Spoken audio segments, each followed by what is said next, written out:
నమస్తే అండి. యూట్యూబ్ ప్రేక్షకులకు నా యొక్క నమస్కారాలు. ఈ మరుగుమందు చూసారా అండి? మరుగుమందులో రెండు రకాలు ఉంటాయి. మనకు ఒకటి వచ్చేసి తినే తాగే దాంట్లో పెట్టేది, అంటే అది కడుపుకు పెట్టేదన్నమాట.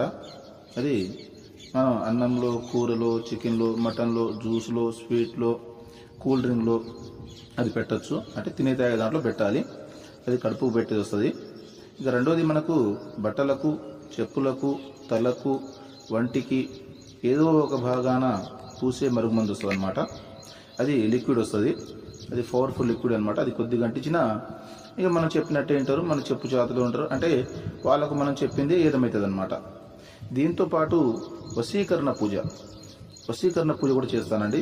చాలా సంవత్సరాల నుంచి చెడిపోయిన భార్యాభర్తలు కానీ, ప్రేమికులు కానీ, పిల్లలు కానీ, ఎవరైనా కానీ చాలా సంవత్సరాల నుంచి చెడిపోయిన వాళ్ళని పీర్ల ద్వారా, వాళ్ళ ఫోటోల ద్వారా నేను వశీకరణ పూజ చేస్తాను. వశీకరణ పూజ చేసి వాళ్ళని దగ్గర చేస్తాను. నాకు చాలామంది చెప్పారు, గురుగారు వాళ్ళ కాడ వీళ్ళ కాడ తీసుకుని